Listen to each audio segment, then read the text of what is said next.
Olá, amigos da Rede Evangelizar de todo o Brasil. Estamos começando o programa Nosso Mundo. Programa Nosso Mundo sempre com assuntos interessantes, assuntos que são importantes para você entender melhor como funciona esse mundo que nós estamos vivendo, o nosso planeta Terra. E antes de começarmos e falar qual é o tema de hoje, eu quero mandar um abraço muito grande para o pessoal que nos assiste na região de Maringá através da TV Terceiro Milênio, na Aberta, canal 31, e na NET, canal 22. E também um abraço aos amigos de todo o Brasil que estão ligados na Rede Evangelizar através das 6 milhões de parabólicas que estão aí integrando o sistema de transmissão da Rede Evangelizar. O programa Nosso Mundo de hoje tem um assunto interessantíssimo que interessa a você de qualquer idade, não importa. Ninguém escapa da educação. Em casa, na rua, na igreja ou na escola, e de um modo ou de muitos modos diferentes, todos nós estamos envolvidos ou com parte dela ou no todo, como são os educadores. Para aprender, para ensinar, para aprender e ensinar, não há uma forma única, nem um único modelo de educação. A escola não é o único lugar onde ela acontece. Mas como começou a educação formal no Brasil? E, afinal de contas, o que vem a ser educação, quais são os propósitos da educação e quais são os caminhos da educação. Esse é o tema que nós vamos conversar sobre esse tema, porque é um tema muito vasto, daria para fazer aqui muitos programas, mas com os convidados que nós estamos recebendo hoje, com muita alegria, muita satisfação, tenho certeza que será um grande programa, porque são pessoas que têm muito conteúdo. À minha direita, o professor Marcos Garcia, especialista em História da Educação, pedagogo, muito obrigado pela presença, e também o padre Adriano Semin, que também é educador, faz parte de uma congregação salesianos que tem aí 200 anos de tradição na educação. Antes de conversarmos, de ouvirmos o conteúdo de nossos convidados, eu quero trazer para vocês um vídeo que também demonstra qual é o conhecimento, como é que a sociedade, como é que as pessoas que estão na rua, no dia a dia, veem, enxergam a educação. Vamos ver essa enquete. Você acha que educação é algo que se aprende só na escola? Não, de maneira nenhuma. Sou totalmente contra alguém dizer que essa escola não tem educação. Eu acho que a educação vem de berço. A escola simplesmente é um complemento. Ela ensina certos conceitos da vida social, mas a educação é de casa, é dos pais, da família, dos avós, de todo familiar. Se não tiver uma base familiar sustentável, a pessoa não se dá bem na vida. Como os pais devem conduzir isso? Olha, conduzir falando a verdade, esclarecendo, respondendo as perguntas corretamente, mostrando o que é certo, o que é errado, não com mentiras e nem empurrando para frente as respostas das crianças, deixando para outros responderem. A maioria dos pais, trabalham fora, não tem tempo, então deixam tudo para a escola. Porque não adianta só na escola, em casa a mãe e o pai não participar de nada. Como que os pais podem fazer isso acontecer? Ajudando os filhos, ajudando nas lições, vendo as tarefas todos os dias, agendas. Eu, pelo menos, quando eu chego, a primeira coisa, eu olho a agenda. Se tem algum recado, não. Acho que tem muitos pais que deixam para a escola essa A responsabilidade? escola deixa para amigos, deixa para a própria rua responder. Bem, observando aí nas ruas a opinião das pessoas, a gente percebe que muita gente sabe o que é educação, mas muita gente também nem imagina realmente o que vem a ser educação. Professor Marcos, uma pergunta que aparentemente ela é elementar, mas ela é fundamental. Educação, como é que o senhor enxerga a educação como educador? Educação é um processo, antes de mais nada. É um processo que tem uma responsabilidade. A primeira de informar e a segunda de formar. Certo. Dentro desse processo, que é chamado processo educacional, você tem dois atores. Você tem o ator que recebe o ensino e tem um ator que propicia a aprendizagem. Então, a gente tem a figura do professor e a figura do aluno. Então, esse processo educacional, ele obviamente, é político, ele é intencional e tem a intenção de constituir uma sociedade dentro de um intencional de um Estado, de uma nação. Certo. Né? Então, a educação, de uma forma, digamos, mais formal, é isso. A educação ela é fundamental para que haja a cidadania, né? Sim, à medida que você forma e informa, você dá ao cidadão os instrumentos para o exercício da cidadania. E, ao exercer a cidadania, ele, então, se constitui cidadão. Agora, como é que nós podemos fazer, quais seriam os meios para que a educação pudesse ser mais valorizada ainda na sociedade brasileira? Nós sabemos que ela já é valorizada, sabemos todos da importância, mas na prática, veja, por exemplo, o caso do senador Cristóvão Buarque, que é um homem que vem no Congresso Nacional discutindo, falando, quase que de uma forma assim, um paladino, quase que sozinho, sobre a importância do ensino básico, da educação básica no Brasil. No entanto, isso não acontece. Qual que é a sua opinião sobre isso, professor? O Cristóvão Buarque, ele fincou a bandeira da educação, né, na sua jornada de trabalho lá no Planalto, lá em Brasília, onde ele fala, onde ele vai. E a visão dele seria o caminho para o Brasil? Ele pensa certo. Não há caminho para uma nação desenvolvida que não passe pela educação. Isso é verdade aqui, na China, em qualquer ponto desse planeta. A educação básica, ela é fundante. O próprio nome já diz. Ela é a base de tudo. E é a partir dali que você determina como que esse cidadão será na sociedade que nós queremos, que nós projetamos, que nós pensamos. Padre, a gente estudando a história da educação no Brasil, a gente fica sabendo que o padre Anchieta foi o primeiro professor que chegou aqui ao Brasil. Daquele ensinamento, daquela forma de ensinar dos jesuítas, quase ou mais de 500 anos atrás, para hoje, o que ficou como legado e o que mudou, na sua opinião? Eu colocaria 3 momentos na educação no Brasil. Em primeiro lugar, realmente, quando vieram os missionários, jesuíta, Anchieta, né, e demais, né? E era uma educação baseada na realidade. Porque eles vieram para o Brasil com o intuito de educar e evangelizar. Não podia evangelizar sem uma educação, né?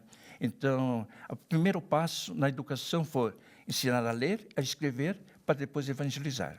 Com o correr do tempo, a educação ela passou, assim, a uma parte muito teórica. Muito teórica. Então, era decorar e às vezes, não tinha muito a ver com a vida. Sim. Um pouco longe da realidade. Hoje, parece que estamos voltando um pouquinho à realidade. Embora, assim, dentro dessa caminhada que estamos atualmente vivendo da educação, preocupa alguma coisa. E o que preocupa é justamente o seguinte: o nosso jovem, o nosso educando, ele não tem um testemunho, muitas vezes, daqueles que deveriam dar o testemunho. Da experiência do próprio professor, né? Perfeitamente. Vamos continuar falando sobre isso no próximo bloco. Mas antes de encerrarmos esse e chamarmos o intervalo, eu quero que você que está em casa, em qualquer ponto do Brasil, se ligue nesse telefone que está aqui. Através desse telefone, você pode participar dessa grande obra de evangelização que é feita pela Associação Evangelizar é Preciso, do padre Reginaldo Manzotti. Está aí o telefone, está aí a dica. Então, minha gente, agora é o intervalo e na sequência voltamos com o Nosso Mundo, conversando sobre educação com o padre Adriano e com o professor Marcos. Até já.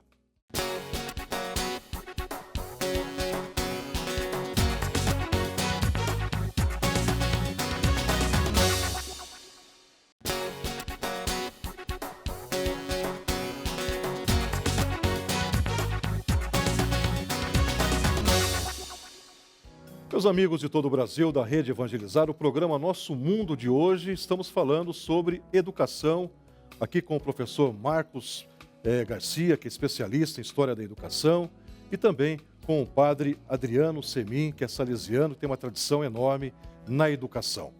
E antes de continuarmos a conversa com o professor e com o padre, eu quero que você veja, preste atenção, nesse conteúdo que vamos mostrar agora, que é a chegada dos jesuítas no Brasil. Como o padre falou no primeiro bloco, José de Anchieta foi o primeiro professor que chegou ao Brasil, primeiro para alfabetizar, depois para evangelizar. Mas vamos ver esse conteúdo.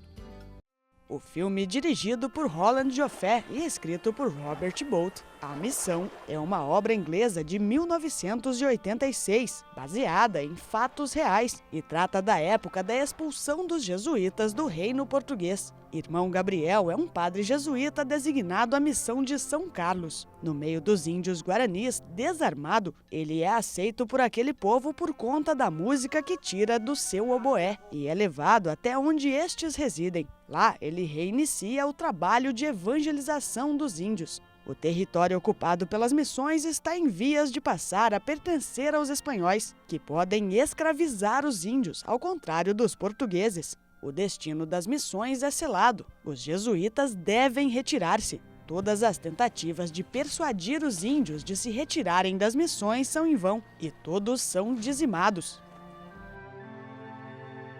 Esse é um filme belíssimo, tem Robert De Niro como ator principal e que mostra realmente as missões, como foram as jornadas de trabalho dos jesuítas aqui na América do Sul. Mas o padre, no primeiro bloco, né, Padre Adriano, lembrou que começou a educação no Brasil com os jesuítas, primeiro para evangelizar, para alfabetizar e depois para evangelizar. E depois o senhor colocou que o grande desafio é que o estudante tem que ter a experiência, ou ver a experiência, ou ter acesso à experiência de quem está ali como professor ou como mestre. Pergunto agora ao professor Marcos, como é que é hoje a formação do professor? O senhor acha que o professor hoje ele está sendo bem atendido face ao papel extraordinário que ele tem para formar uma nação? Dentro do sistema educacional superior brasileiro, nós temos as licenciaturas. Elas que têm a grande missão de formar o professor que vai atender a educação básica. E observa-se que há fragilidade nesse processo de formação. Fragilidade não apenas de método, mas de conteúdo e, o mais importante, experiência de vida. Experiência de vida. Isto falta muito ao professor. O professor ele acaba, muitas vezes, ficando encastelado dentro dos locos universitários, das universidades, das faculdades, e ele se afasta um pouco do mundo real. E quando ele vai ter com as crianças, com os jovens, com os adolescentes, lhe falta esse componente. E como é que o senhor vê essa questão hoje da experiência de quem está ensinando? Eu vejo o seguinte, no momento, me dá a impressão que grande parte dos nossos educadores, eles falta uma motivação. Motivação. Certas razões. Salário, condições de trabalho. Salário, cansaço, excesso de trabalho.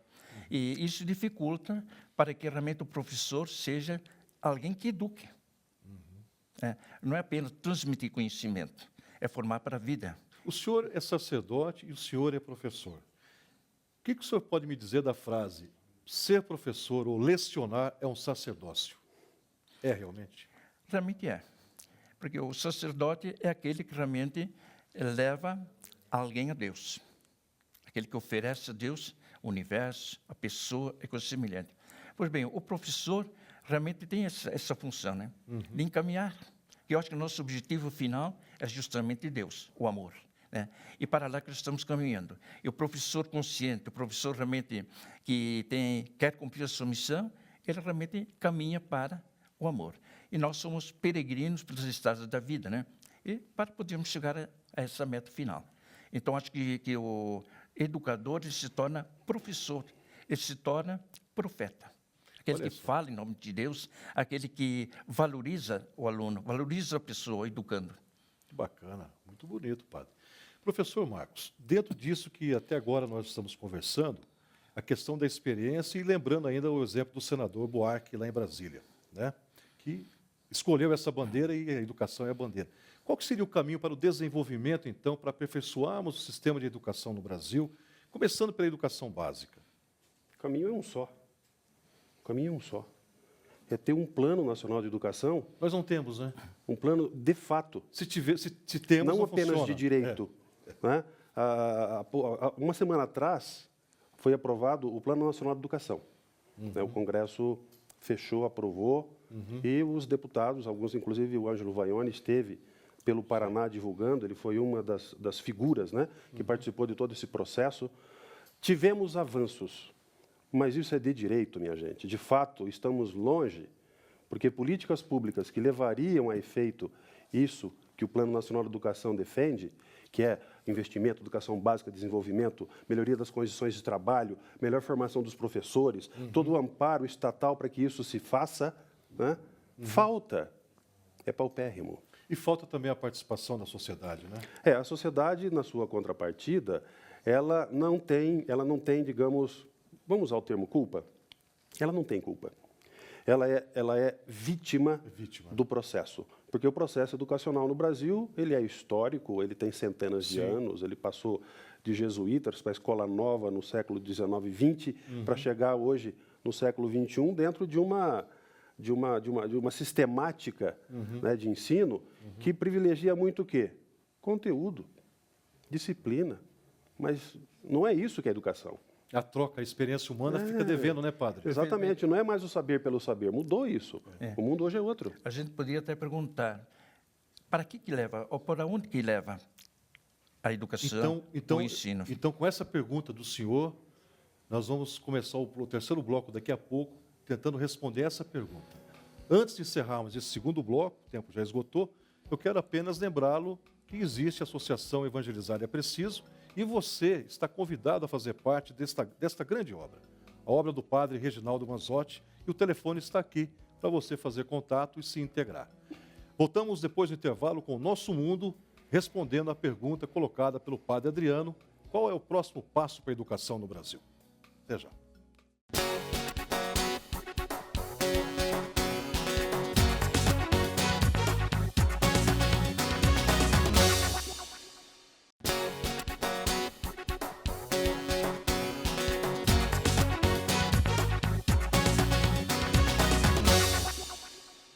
Estamos de volta com o programa Nosso Mundo. O tema de hoje é educação, uma conversa muito interessante com o padre Adriano Semin e com o professor Marcos Garcia.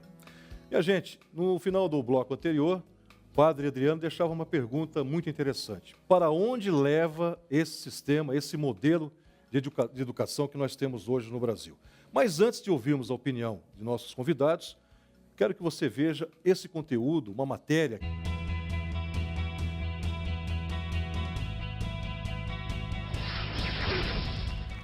Logan LaPlante é um menino que saiu da escola tradicional aos 9 anos. Seus pais acreditavam que o sistema educacional era bom, mas tinha problemas.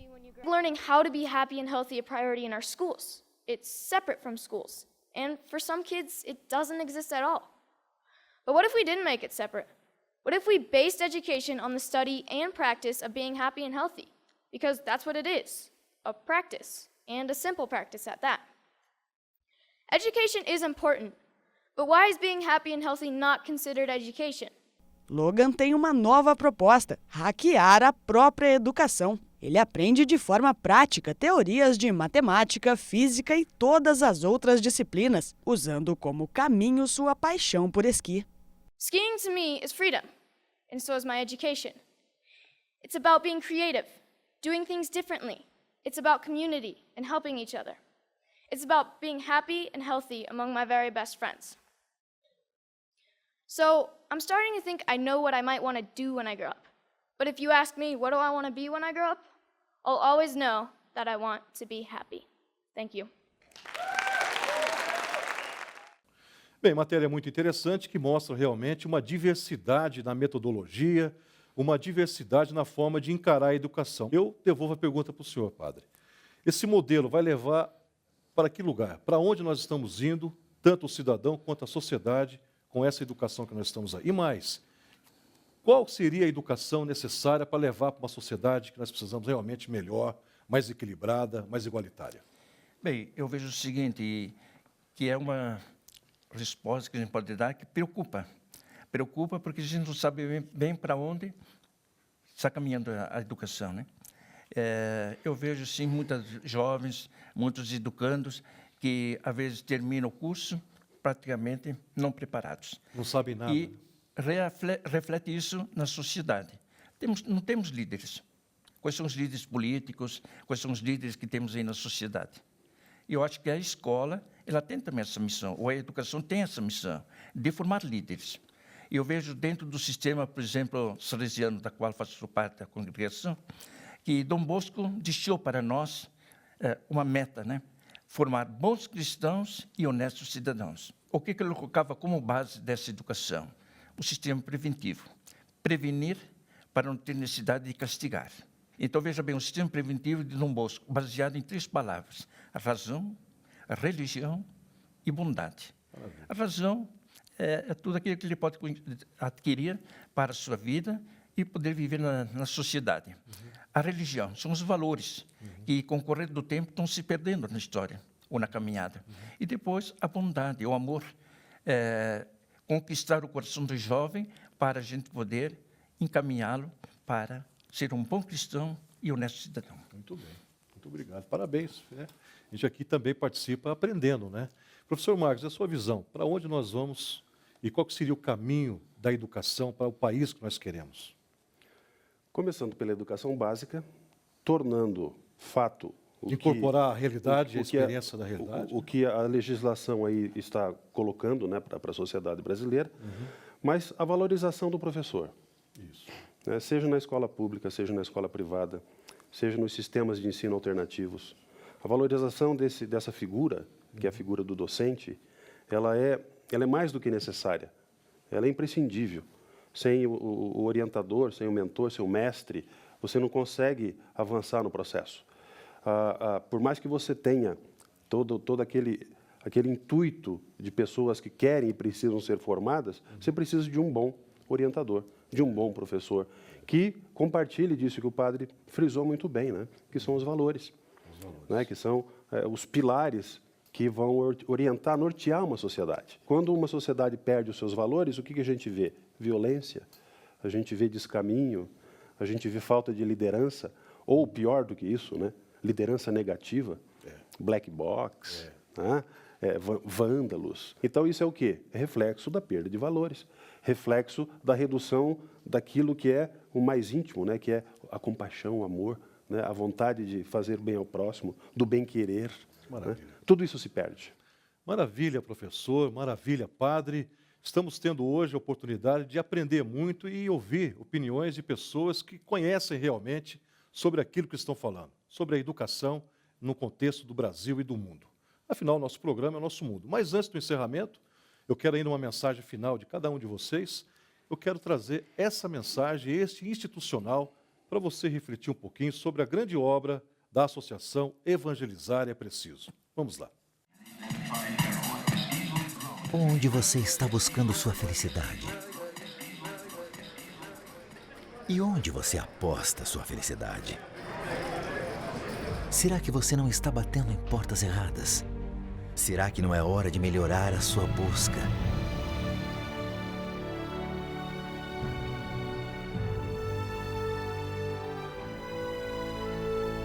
Há muitas possibilidades de caminho, mas o caminho de Deus é o melhor.